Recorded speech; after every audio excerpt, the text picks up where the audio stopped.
வந்து சுற்றி வந்து ரவுடிகள் வந்து என்ன பண்ணுறாங்க, ஃபுல்லாக சுற்றிடுறாங்க. அதனால் மகா ரொம்ப டென்ஷன் ஆயிடுறாங்க. சூர்யா வேறு வண்டி எடுத்துகிட்டு போயிடுறாரு.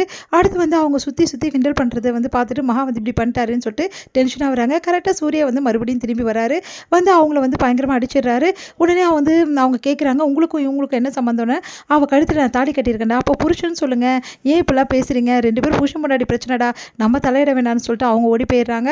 அடுத்து வந்து என்னை எதுக்கு காப்பாற்றுறீங்க, உங்கள் பொண்டாட்டி தானே காப்பாற்றுறீங்கன்னு அமைதியாக இருக்கார் சூர்யா, எதுவும் பேசாமல். ஏற பொரிய பெல்லையா அப்படின்ற மாதிரி செய்கை காட்டுறாரு. அடுத்து வந்து வண்டியில் ஏறிக்கிறாங்க நம்ம மகா. அடுத்து வந்து சொல்கிறாங்க, இல்லை நீங்கள் என்னை காப்பாற்றுனதுக்கு காரணம் வந்து உங்கள் பொண்டாட்டின் தான் அப்படின்னு தானே காரணம், சொல்லுங்கள் அப்படின்னோடனே வாய் மூடிட்டு வர தெரியாதா அப்படின்னு சொல்லிட்டு ஃபோனில் பேசுகிற மாதிரி பவலா காட்டுறாரு. உடனே வந்து அமைதியாக வராங்க. அடுத்து வந்து இங்கே ராஜலட்சுமி செமையாக டென்ஷனாக இருக்காங்க. இப்போ மகா வரப்போகிறா, அவ கூட யாரும் பேசக்கூடாது புரியுதா, ஒரு வேளை சூர்யா பேசினா என்ன பண்ணுவீங்க, அவன் ஏன் ரத்தம், அவன் கண்டிப்பாக பேச மாட்டான் அப்படின்ற மாதிரி சொல்லிட்டு இருக்காங்க. கரெக்டாக வந்து அந்த டைமில் சூர்யாவும் மகா ஒன்றா வராங்க. அதை பார்த்து எல்லாருமே அதிர்ச்சி அடைகிறாங்க. வந்து வண்டியிலே ஹேண்ட்பேக்கை மறந்து வச்சுட்டு வந்துடுறாங்க. கரெக்டாக சூர்யா அதை எடுத்துகிட்டு வராரு பின்னாடியே. மகா கையில் இருக்க ஹேண்ட்பேக் வந்து சூர்யா கையில் இருக்கிறத பார்த்துட்டு ராஜலட்சுமி செமையாக டென்ஷன் ஆகிடுறாங்க. ஒன்று எல்லாருமே பார்த்துட்டு இருக்கும்போது மகா கையில் ஹேண்ட்பேக்கை கொடுத்துட்றாரு. சூர்யா வந்து ஐயோ இப்படி நடந்துச்சு அப்படி சொல்லிட்டு தவிக்கிறாரு. இந்த சூழ்நிலையில் மகா வந்து ரொம்ப சந்தோஷப்படுறாங்க. எல்லாருக்கிட்டையும் பேசுறதுக்காக மகா ட்ரை பண்ணுறாங்க. ஆனால் யாருமே பேச மாட்டேங்கிறாங்க.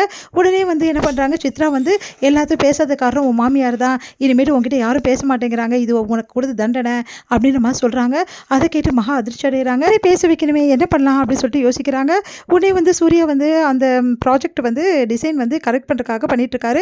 அப்போ வேணும்னு மகா வந்து போய் டிஸ்டர்ப் பண்ணி அவரை பார்க்கணும் அந்த டிசைனை அப்படின்னு சொல்லிட்டு முயற்சி பண்ணுறாங்க. ஆனால் சூர்யா காட்ட மாட்டேங்கிறாரு. அடுத்து வந்து சூர்யாவோட ட்ரெஸ் எல்லாம் வந்து ஒழிச்சு வைக்கிறாங்க. அப்போ மகா போயிட்டு ஒழிச்சு வைக்கும்போது கரெக்டாக சூர்யா வந்து வேறு வழி இல்லாமல் பேசிடுறாரு மகா கிட்ட. நல்ல காலம் இவர் பேசிட்டாரு, மற்றவங்க பேசணும் அப்படின்னு சொல்லிட்டு முயற்சி பண்ணுறாங்க. அப்போது சாப்பாடு பேரெல்லாம் எழுதி வைக்கிறாங்க சாப்பாடு மேலே. சூர்யாவோட அப்பா வந்து இதை பார்த்துட்டு எதுக்காக மகா கிட்ட இப்படிலாம் நடந்துக்கிற, எல்லாரும் பேசி ஆகணும்னு சொல்லிடுறாரு. அதனால மகா ரொம்ப சந்தோஷப்படுறாங்க. இது முடியுது.